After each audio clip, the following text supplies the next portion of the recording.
다윗의 인생 승리 비결. 시편 9편 1절에서 20절 말씀. 다윗의 인생 승리 비결.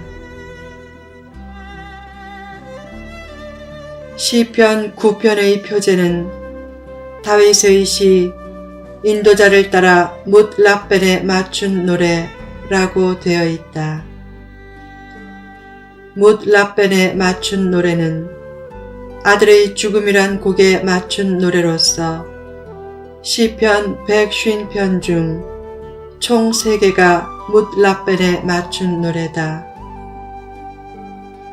이 시편을 보면 다윗이 어떻게 인생을 승리하며 살 수 있었는지에 대한 몇 가지 인생 승리 비결을 깨닫게 된다. 그것이 무엇인가?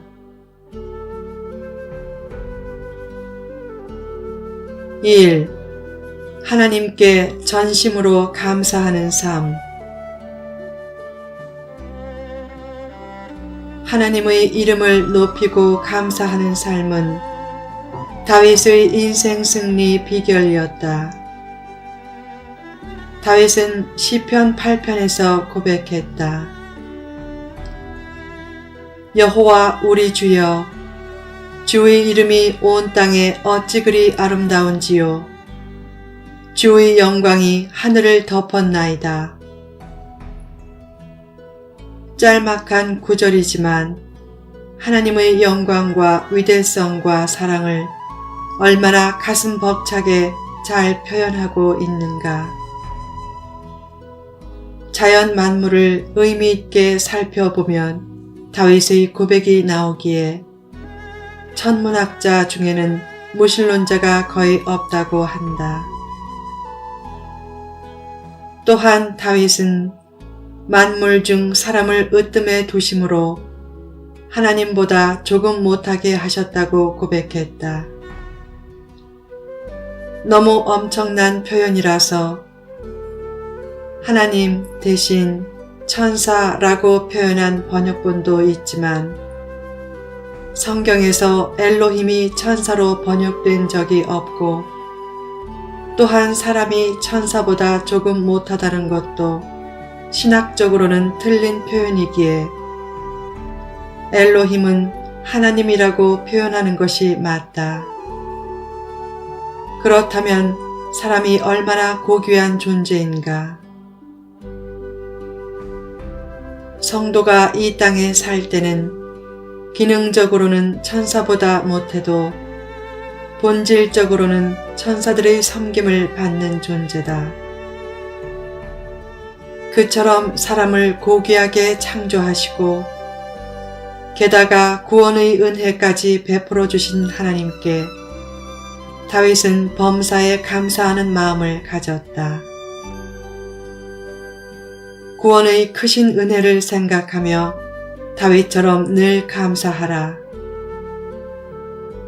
믿음이 살아있는 가장 큰 증거 중의 하나가 감사가 넘치는 것이다.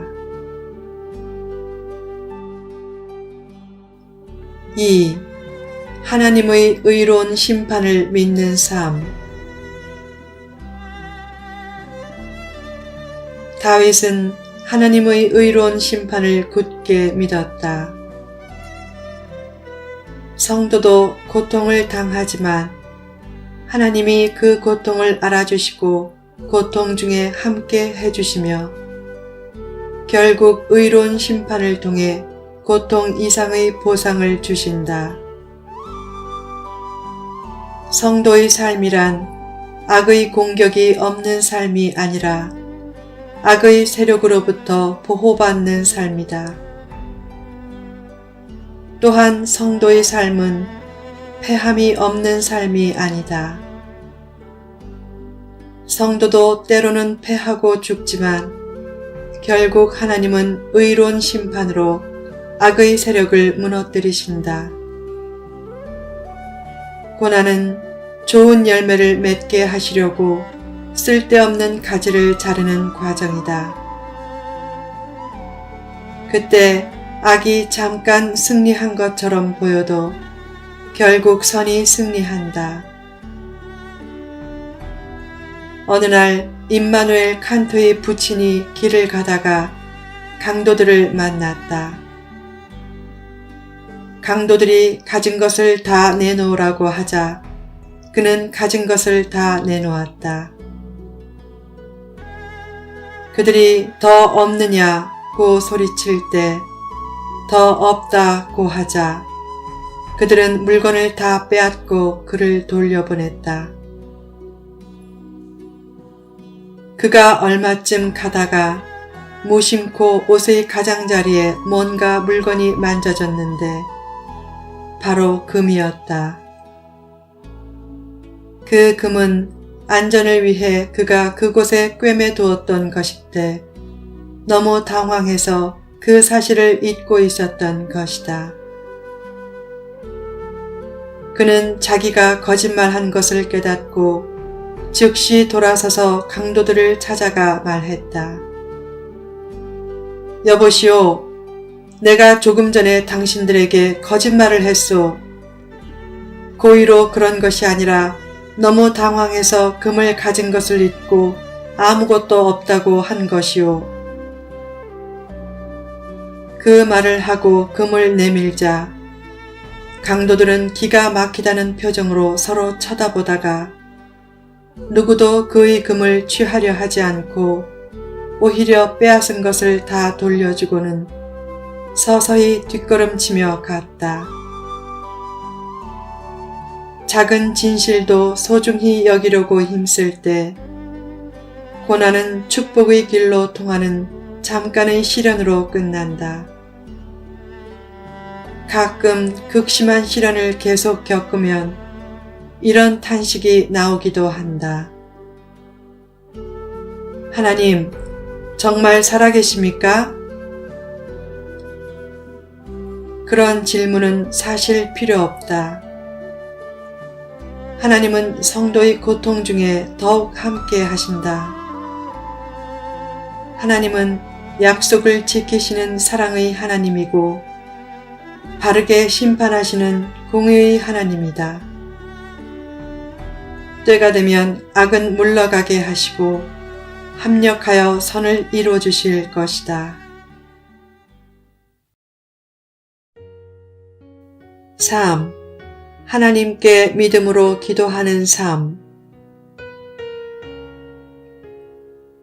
다윗은 하나님이 압제를 당하는 자의 요새이시고 환난 때의 요새가 되시기에 주의 이름을 알고 의지하고 찾는 자들을 결코 버리지 않으신다고 고백했다.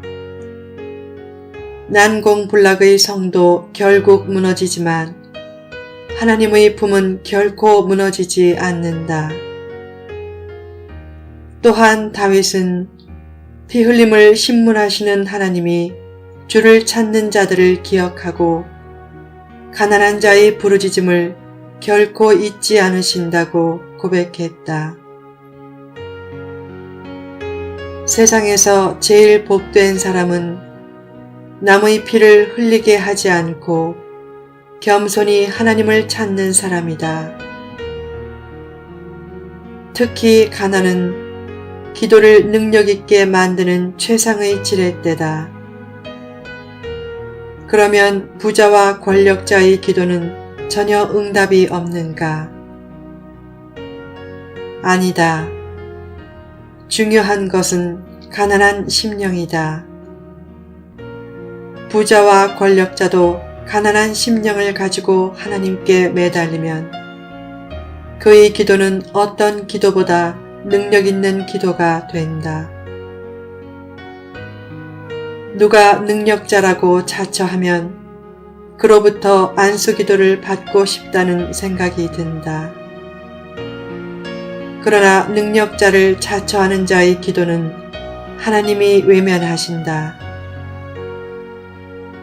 극심한 고난을 당하면 지푸라기라도 잡는 심정으로 능력자라고 자처하는 사람을 찾지만 그때는 오히려 가난한 심령으로 드리는 자기 기도가 최상의 능력 있는 기도다. 능력 있다는 사람을 찾지 말고 자신이 가난한 심령을 가지고 하나님을 찾아 기도하면 그 기도는 최상의 응답을 끌어내는 능력의 기도가 된다. 힘들고 어려우면 하나님을 찾아 간절히 기도하라. 기도는 가장 강력한 성도의 무기다. 전투가 힘들 때 숲속에 매복해 신호를 기다리는 강력한 동맹군이 있다. 바로 하나님이다.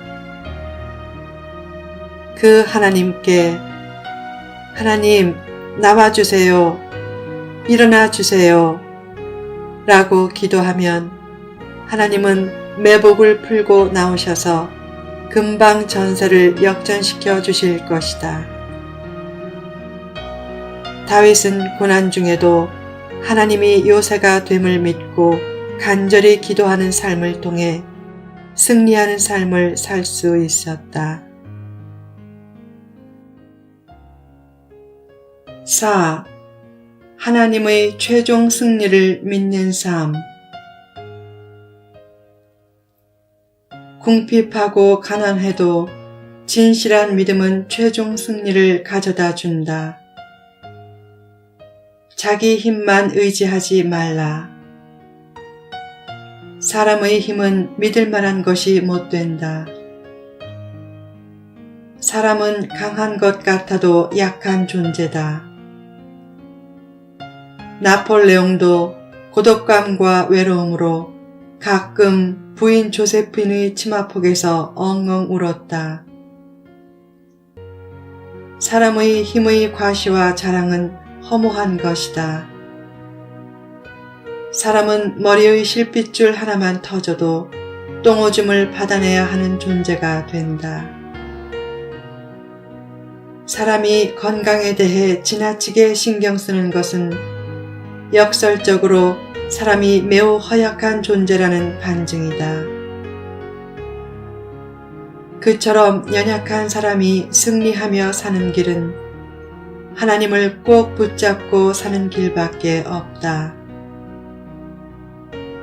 현실의 어려움을 바라보지 말고 하나님을 바라보라. 성도는 걱정을 이길 내적인 힘이 있다. 세상을 바라보면 힘이 빠지지만 하나님을 바라보면 힘이 생긴다.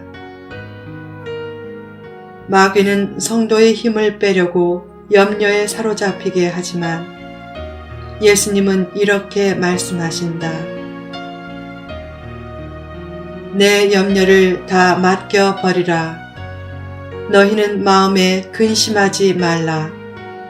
하나님을 믿으니 또 나를 믿으라.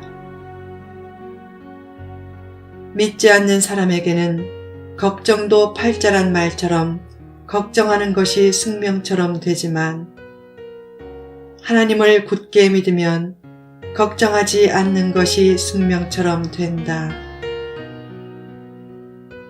급격히 변하는 세상에서 변함없이 든든한 기반이 되어주시는 하나님을 꼭 붙들고 살라. 모든 것이 다 변해도 하나님의 말씀과 약속과 사랑은 변하지 않는다. 그처럼 변함없는 하나님을 꼭 붙잡고 살 때 삶의 과정에서는 실패가 있어도 삶의 결말은 승리로 귀결된다. 다윗처럼 하나님께 전심으로 감사하고 하나님의 의로운 심판을 믿고 하나님께 믿음으로 기도하고 하나님의 최종 승리를 믿고 나감으로 승리하는 인생을 만들어 가라.